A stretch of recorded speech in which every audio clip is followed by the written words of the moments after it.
तो आज हम एक बहुत ही दिलचस्प सवाल पर बात करने वाले हैं। क्या चांदी अगला सोना है? और देखिए, ये सिर्फ कोई कैची टाइटल नहीं है, इसके पीछे ना महीनों की रिसर्च है और आज हम उसी रिसर्च के नतीजों को समझने की कोशिश करेंगे। हाँ, एक बात साफ कर दें, ये जो हम बात कर रहे हैं ये सिर्फ जानकारी के लिए है, कोई इन्वेस्टमेंट एडवाइस नहीं है, तो कोई भी फैसला आप अपनी जिम्मेदारी पर ही लें। तो चलिए थोड़ा डीप डाइव करते हैं। अगर हम इतिहास देखें ना, तो हजारों साल तक सोने और चांदी की कीमत का जो रेशियो था वो करीब 10 से 20 गुना के बीच ही रहता था। मतलब 1 ग्राम सोने के बदले आपको 10 से 20 ग्राम चांदी मिल जाती थी। लेकिन फिर आई कागजी मुद्रा, जिसे हम फियाट करेंसी कहते हैं, और ये रेशियो अचानक बढ़कर 50 से 60 गुना हो गया। और आज की तारीख में तो ये रेशियो 80 गुना पर पहुंच गया है। सोचिए, 1 ग्राम सोना खरीदने के लिए आपको 80 ग्राम चांदी देनी पड़ेगी। लेकिन यहाँ एक बहुत ही चौंकाने वाली बात है, दुनिया में जितनी भी चांदी जमीन के ऊपर मौजूद है ना, वो सोने की टोटल सप्लाई से सिर्फ 10 गुना ज्यादा है। तो सवाल यही है, अगर सप्लाई में फर्क सिर्फ 10 गुने का है तो फिर कीमत में ये 80 गुने का गैप क्यों? क्या वजह है इसके पीछे? इसी पहेली को तो सुलझाना है। अच्छा, तो पहली नजर में 2 ही बातें दिमाग में आती हैं। या तो भाई सोना बहुत ज्यादा ओवरवैल्यूड है, मतलब उसकी कीमत जितनी होनी चाहिए उससे कहीं ज्यादा है, या फिर चांदी की डिमांड ही नहीं है। चलो एक एक करके इन दोनों थ्योरीज को देखते हैं। तो पहला सवाल, क्या सोना ओवरवैल्यूड है? जवाब है नहीं। रिसर्च तो यही कहती है। देखिए, सोने की वैल्यू अपनी जगह पर काफी स्टेबल रहती है। असल में तो हमारी करेंसी की वैल्यू गिरती है महंगाई की वजह से, और हमें लगता है कि सोना महंगा हो गया। तो पहली थ्योरी तो भाई गई काम से। अच्छा, तो फिर दूसरी थ्योरी, क्या चांदी की डिमांड कम है? अरे बिल्कुल नहीं। सच तो यह है कि मामला एकदम उल्टा है। दुनिया में पिछले कई सालों से स्ट्रक्चरल सिल्वर डेफिसिट चल रहा है। इसका सीधा सा मतलब है कि जितनी चांदी बाजार में आ रही है, डिमांड उससे कहीं ज्यादा है। तो फिर असली वजह क्या है? वजह है चांदी का बदलता हुआ रोल।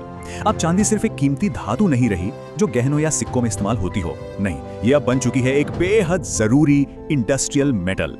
और जो आंकड़े हैं ना, वो सच में हैरान कर देते हैं। हर साल जितनी भी चांदी निकलती है माइनिंग से या रिसाइकलिंग से, उसका लगभग 67% सीधा इंडस्ट्रीज में खप जाता है। मतलब 2/3। सोचिए, सिर्फ 1/3 ही बचता है बाकी सब चीजों के लिए। अब सवाल यह है कि इंडस्ट्री को इसकी इतनी जरूरत क्यों है? वजह है इसकी एक खास प्रॉपर्टी। बिजली और गर्मी को कंडक्ट करने की इसकी जो क्षमता है ना, वो बेमिसाल है। कोई भी दूसरी सस्ती मेटल इसके आसपास भी नहीं आती। चलो कुछ एग्जांपल्स देखते हैं। इलेक्ट्रिक गाड़ियां ले लीजिए।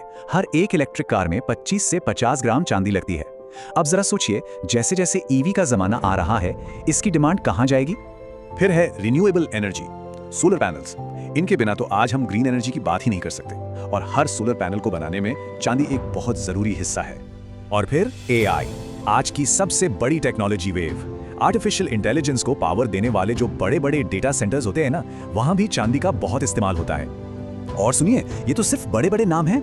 सच तो ये है कि हम रोज जो अनगिनत इलेक्ट्रॉनिक चीजें इस्तेमाल करते हैं, उन सब में थोड़ी थोड़ी चांदी है, और कई जगहों पर तो इसे किसी और मेटल से रिप्लेस करना नेक्स्ट टू इम्पॉसिबल है।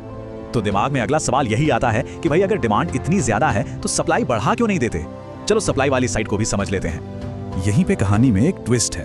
पहली चीज, ज्यादातर चांदी की डायरेक्ट माइनिंग नहीं होती। ये तो कॉपर और जिंक जैसी दूसरी मेटल्स की माइनिंग में एक बाय प्रोडक्ट की तरह निकलती है। और दूसरी दिक्कत, इलेक्ट्रॉनिक्स में लगी हुई चांदी को रिसाइकिल करना बहुत ज्यादा मुश्किल और महंगा काम है।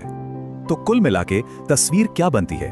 एक तरफ है डिमांड जो रॉकेट की तरह बढ़ रही है, और दूसरी तरफ है सप्लाई जिसके हाथ पैर बंधे हुए हैं। और ये भी समझना जरूरी है कि ये कोई लोकल बात नहीं है, किसी एक देश की कहानी नहीं है। ये एक ग्लोबल फिनोमेना है।